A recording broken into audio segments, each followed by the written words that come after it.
My fiancé confessed 2 months before our wedding. By the way, I have 3 teenage daughters you'll be supporting after the wedding. Surprise, I said. What a beautiful surprise. Then I hired a private investigator and canceled the venue. Her screaming call when she found out I discovered her 5 previous secret marriages. I need a drink just to type this shit out. Seriously, grab a beer or something before reading because you won't believe what I just escaped.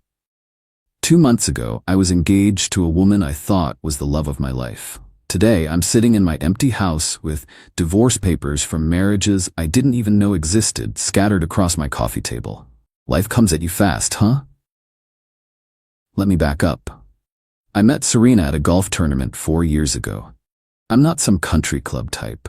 I was there because my company sponsored a hole, and being the newest executive meant I got voluntold to attend.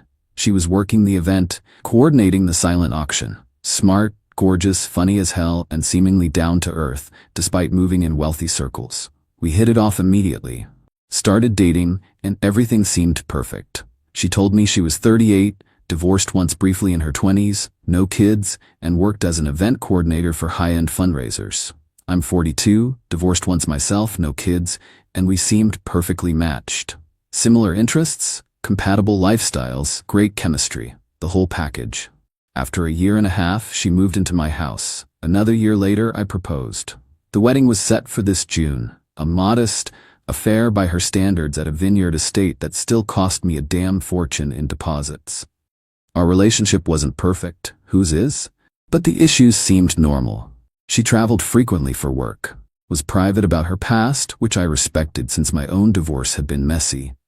She was vague about family but said they were estranged, which seemed reasonable given some of the stories she shared. She didn't want me on her social media because previous stalking issues made her cautious. Again, seemed reasonable. Looking back, the signs were there. The separate bank accounts she insisted on. The P.O. box where most of her mail went.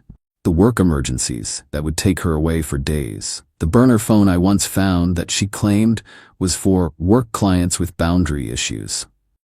But hindsight is 20/20, and I was too busy falling for what turned out to be an Oscar-worthy performance. 2 months ago, we were having dinner at home. I'd grilled steaks, opened a nice bottle of wine, typical Friday night. She seemed nervous, which was unusual. "I need to tell you something," she said, playing with her napkin. "It's about the wedding, and after." My first thought was cold feet or maybe a job opportunity somewhere else. Not what came next. "I have 3 daughters," she said. "They're 13, 15, and 16. They've been living with my sister while I got established here, but they'll be moving in with us after the wedding." I nearly choked on my wine. "You have 3 teenage daughters you never mentioned in nearly 3 years together?" She nodded, looking sheepish, but also calculated. "I know it's a lot, but I wanted to make sure we were solid before introducing such a big complication. Kids can scare men off, you know?" "Where's their father?" I managed to ask. "Not in the picture," she said dismissively. "He doesn't pay child support, so you'll need to help with their expenses. My sister's been homeschooling them, but they'll need to enroll in private school here. The good news is they're amazing girls. You're gonna love them." My brain was short-circuiting. 3 teenagers. Private school. No mention of this for 3 years. Not once. Not a photo. Not a Father's Day absence. Nothing. "What are their names?" I asked. She hesitated just slightly too long. "Madison, Taylor, and Alexis." That tiny hesitation was the first crack in her performance. I'd later learn why. She couldn't immediately remember which names that she'd assigned to these particular fictional children. But in that moment, I just felt blindsided, yet trying to be understanding. "This is a lot to process. Why tell me now, 2 months before the wedding?" "The timing worked out," she said. "Their school year with my sister ends right before our wedding. And honestly, I was afraid you might back out if I told you earlier." I nodded slowly, mind racing. "What a beautiful surprise," I said, forcing a smile. "Tell me more about them." For the next hour, she spun elaborate stories about these girls, their personalities, allergies, hobbies, achievements. The details were impressive. She even had photos ready on her phone, which I now suspect were purchased stock images or scammed from someone's social media. After she went to bed, I sat up drinking, trying to make sense of it. The woman I was about to marry had hidden 3 children from me for our entire relationship. What else was she hiding? The next morning, I told her I needed time to process but was excited to meet them. She seemed relieved, buying my act completely. That Monday, I took a personal day but pretended to go to work. Instead, I went to see Dan, an old college buddy who's now a private investigator. I wasn't proud of going behind her back, but something felt very wrong. 3 kids she never mentioned? Dan said, eyebrows shooting up. Red flag city, man. I know how it sounds, I replied. Maybe there's a reasonable explanation. Maybe she was worried about my reaction. But I need to know what I'm getting into. Dan nodded. Give me 3 weeks. This could involve multiple states if she's hiding something this big. I wrote him a check for his retainer, provided Serena's full name, birth date, the few details I knew about her past, and her current workplace information. Those 3 weeks were the longest of my life. I played normal with Serena, discussing wedding details and asking occasional questions about the girls. She always had answers ready, but dodged specifics about when I might meet them. Let's wait until right after the wedding, she said. I don't want to disrupt their routine again. Dan called me nearly a month later. We need to meet, not on the phone, was all he said. I met him at a diner outside town where no one would know us. He brought a thick folder and a grim expression. You're not going to like what I found, he started, sliding the folder across the table. Your fiancée isn't who she says she is. For starters, her real name is Valerie Simmons, not Serena Shaw. I stared at the copy of her real driver's license with a different name, but her photo. She doesn't have 3 kids, Dan continued. She's never had any children. What she does have is an impressive criminal record for fraud and at least 5 previous marriages, none of which were properly dissolved. He laid out marriage certificates, divorce filings that were never completed, and police reports from 3 different states. She finds wealthy men, marries them, drains their accounts, then disappears to start over somewhere else. The business trips are actually her maintaining relationships with at least 2 other men in different cities. And the kicker? She was planning to marry one of them next month in Denver. The folder contained surveillance photos of Serena Valerie with another man, looking very much in love. It held bank records showing transfers from accounts I didn't know existed. Credit card statements and names I'd never heard. Most damning was what Dan had found in her belongings during his investigation. He'd managed to access her storage unit legally through an informant who worked at the facility and photographed a detailed notebook outlining her business model for targeting wealthy men, complete with scripts for different scenarios, including one for introducing surprise children right before a wedding to test financial commitment and set up for additional financial support later. She's been arrested for this before? I asked, looking at the police reports. Dan nodded. Charges dropped 3 times when victims were too embarrassed to testify. Served 18 months 5 years ago on a felony fraud conviction, then started up again with a new identity. And she's about to marry someone else? How is that even possible when she's engaged to me? She's already married to at least 3 other men, Dan explained. The divorces were never finalized. She just disappears, changes identities slightly, and starts over. Bigamy charges are rarely pursued as standalone cases because they're resource-intensive for prosecutors, especially when the perpetrator moves across state lines. I sat there, folder open, staring at evidence of a 3-year con. Everything, every moment, every laugh, every kiss had been calculated. What should I do? I asked. Call the cops? You could, Dan said. But these cases are complicated. You haven't lost money yet, technically, though she's positioned herself to take you for everything once married. My advice? Document everything, secure your assets, and exit carefully. She's done this before and knows how to spin situations to make the man look like the villain. I nodded numbly and took the folder. Thanks. I owe you. Just don't sign those wedding papers, Dan replied, and watch your back. I spent that night transferring funds to new accounts she couldn't access, changing passwords, and making copies of everything Dan had found. I moved important documents and valuables to a safe deposit box.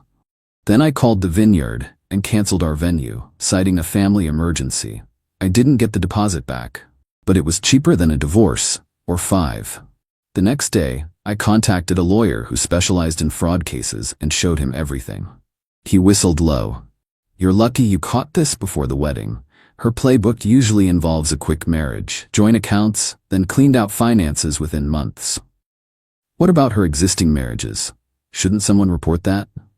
"We can file reports in each jurisdiction," he said. "But focus on protecting yourself first. Document every interaction from now on. And understand that cross-state legal cases move slowly. It could be years before any charges materialize." Armed with legal advice and a plan, I waited for Serena's next business trip that weekend. Once she left, I boxed up everything she'd brought to my house, had my brother help move it to a storage unit I rented in her name, and paid for 3 months in advance. I left the key and unit information at her office, which Dan had discovered was just a virtual space she used for mail. In her things, I found another burner phone different from the one I'd seen before. It contained text messages to the other fiancé discussing wedding plans for the following month. There were also messages to someone named Mark about a real estate opportunity requiring significant investment from the new husband. Each man was referred to by a code name. Mine was Golf Daddy. Charming. I took photos of everything, then left a manila envelope with the storage unit information containing copies of divorce records from her previous husbands, the photos of her with the other fiancé, and a note, "Wedding's off. Your things are in storage unit number 247, key enclosed. Don't come back or I'll contact all your husbands, fiancés, and the police. Your choice." I changed the locks, set up security cameras, and waited for the fallout. It came about 8 hours later. My phone exploded with calls and texts from unknown numbers. I didn't answer but recorded everything. Finally, I picked up one call and immediately heard screaming. "You fucking bastard! How dare you go through my things? Who do you think you are?" I said nothing, just recorded. "I will destroy you," she continued. "I will tell everyone you abused me. I will ruin your reputation. My daughters will." "You don't have daughters," I interrupted calmly. "You don't even have your real name on our lease, Valerie." Silence. "Then, what did you call me? Valerie Simmons? Or is it Jessica Taylor in Colorado? Or Melissa Wright in Arizona? Hard to keep track of all your identities." Another long silence. When she spoke again, her voice had completely changed. Cold, calculating. "What do you want? For you to disappear from my life as effectively as you disappeared from your other husbands. The difference is, I know what you are, and I've documented everything. Go run your scam elsewhere." "You have no proof of anything," she hissed. "I have copies of your notebook. The one where you literally wrote down your scam strategies. The one my PI photographed in your storage unit. Plus records of your previous arrests." I could almost hear her mind racing. "No one will believe you. Actually, your previous husband in Seattle already got back to me. Seems you used the surprise children's story on him too, only they were twin boys that time. He's very interested in your current whereabouts. As is the fiancé in Denver you're scheduled to marry next month." She hung up. 10 minutes later, a text came through. "You'll regret this." I forwarded it to my lawyer, added it to the file, and blocked her number. The next few weeks were tense. She tried showing up at my house twice. Security cameras caught her attempting to use her old key, then peering in windows. I filed a police report with the evidence from Dan, but didn't press charges yet. That was my insurance policy. She tried a smear campaign with our mutual friends, claiming I'd cheated and left her heartbroken. I simply showed a few trusted friends selected pages from the folder. Word spread quickly. She tried contacting my family with wild stories about my supposed issues. My sister, who had never liked Serena, laughed in her face and took photos of her ranting on our parents' porch. More evidence for the file. The final attempt was the boldest. She showed up at my office with 3 teenage girls in tow. Actually brought some teenagers to play the part. My receptionist, already briefed on the situation, called security while I recorded the entire interaction on my phone. "These are my daughters," Serena announced loudly in the lobby. "The ones you abandoned when you broke off our engagement." The poor girls looked uncomfortable, clearly not knowing they were part of a scam. I addressed them directly. "I'm sorry you've been brought into this. I've never met any of you before today. And this woman has been lying to all of us. There's security coming who can help you contact your real parents." The oldest girl's eyes widened. "You said this was an audition for a reality show." And just like that, Serena's last play fell apart. She tried to drag the girls out, but security arrived. The girls, realizing something was very wrong, refused to leave with her. Police were called, statements taken. Turns out she'd promised the teens $100 each to pretend to be her daughters for a TV audition. This incident resulted in actual charges, endangerment of minors, and attempted fraud. Though she made bail quickly, that was the last direct attempt. Through mutual connections, I heard she left town shortly after, probably to focus on her Denver wedding. After consulting with my lawyer, I sent a carefully worded package of information to the Denver fiancé. His wedding was abruptly canceled too. It's been 4 months now. I've continued working with my lawyer to document everything and file reports in multiple jurisdictions. The process is glacially slow, with each state treating it as a low-priority case. My lawyer warned me that without significant financial losses, many of these cases might never result in charges. That's how these scammers operate. They stay just under the radar of serious prosecution. The strangest part of all this? Some days I still miss the woman I thought she was. The one who didn't exist. 3 years is a long time to live with a complete fabrication, and my mind still struggles to reconcile the woman I loved with the con artist who planned to ruin me. I've started seeing a therapist to process it all.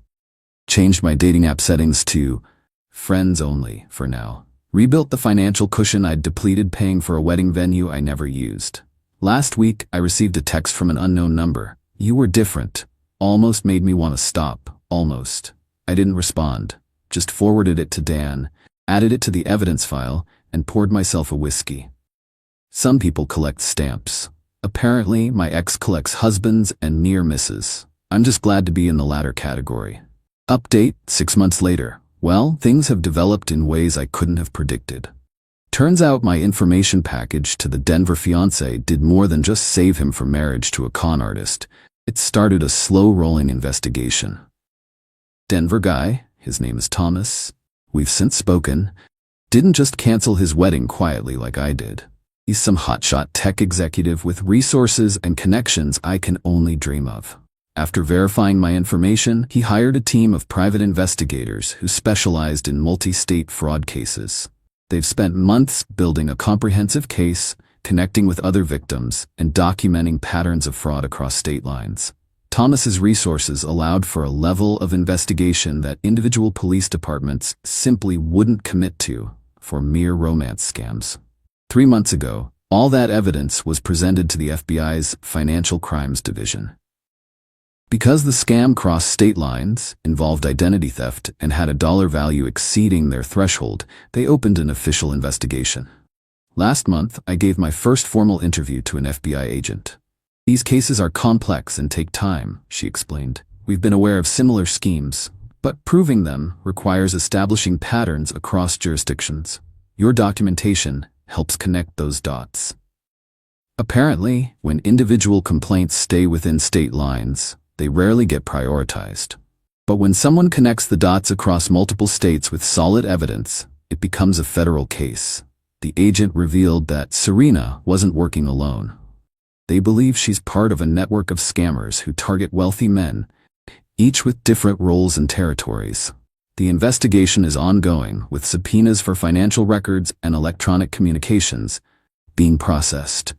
While I'd love to report that justice has been swift, the reality is that federal cases move slowly and methodically. The agent warned me it could be another year or more before any arrests. But knowing the machinery of justice is finally grinding forward brings its own satisfaction. In the meantime, Thomas and I have been in regular contact. He's connected me with 2 other men from different states who were targeted by Serena Valerie. We've formed an unlikely brotherhood, sharing stories and supporting each other through the aftermath of these relationships. Most surprisingly, a woman in her 20s reached out to me through social media after hearing about the investigation from one of Thomas's contacts. She claims to be Serena's actual daughter, an adult estranged from her mother for years. We've spoken twice, and her stories align perfectly with the patterns we've documented. She's provided valuable information to the FBI, including Serena's actual birth name and history. I got a call from a blocked number last week. Against better judgment, I answered. You're making a mistake, Serena said without introduction. This will blow back on you. The mistake was yours, I replied. You picked the wrong targets this time. I know things about you, she threatened. Things you wouldn't want public. I laughed. I've been through everything with my therapist. There's nothing left to hide. But you have 5 outstanding warrants under various names. You'll never prove any of it, she said, her voice tight. I don't have to. The FBI will do that. Turns out when you scam people across enough state lines with enough documentation, they get interested. She hung up. I recorded the call and forwarded it to my FBI contact. My life is settling into a new normal. I'm still in the same house, though I've completely renovated the master bedroom to erase the memories.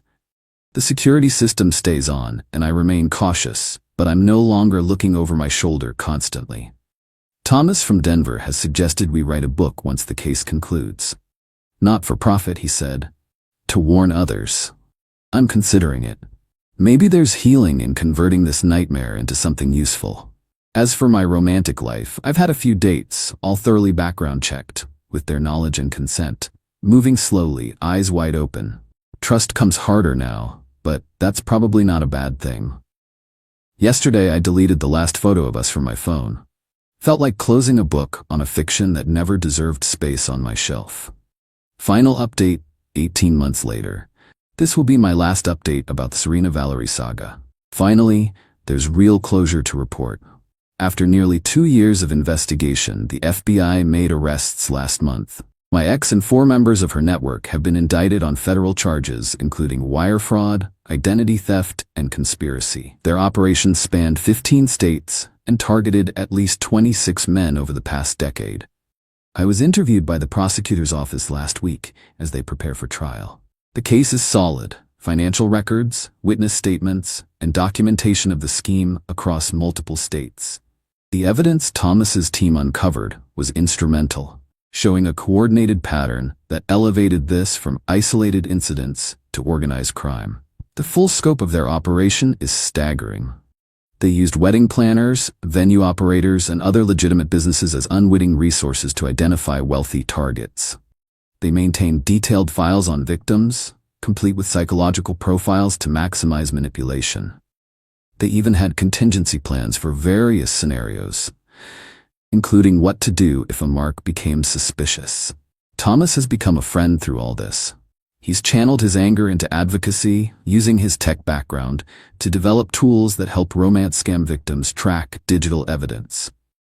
I've contributed to testing his software, which is now being evaluated by several police departments. I've connected with 5 other men who were targeted by Serena specifically. We've formed a strange support network, sharing our experiences and the red flags we missed. The similarities in our stories are eerie.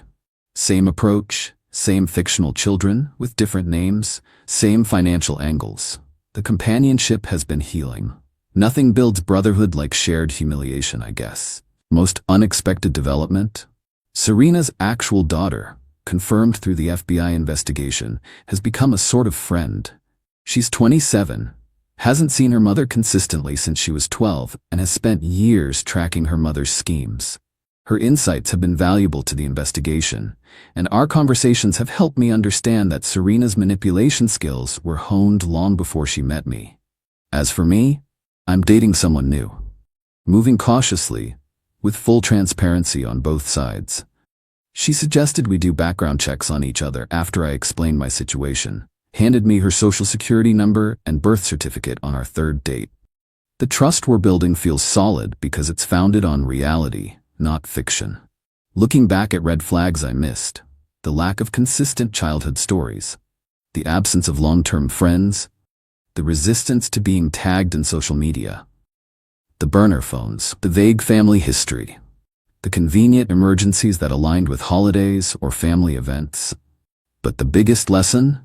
Trust your gut, not your heart. That momentary hesitation when she couldn't remember her fake daughter's names saved me from becoming husband number 6. I sold my house last month, too many memories. Bought a cabin in the mountains where I spend weekends. Found peace in solitude again. The FBI agent handling the case called yesterday to let me know they've added money laundering charges based on new evidence. The potential sentences are substantial now. Decades, not years. I don't hate Serena anymore. That's the strangest part of all this. I pity the emptiness that drives someone to build their life on lies. What a hollow existence, never being known for who you really are. Yesterday I drove my motorcycle through mountain roads, something I never did when we were together, because she thought it was too dangerous.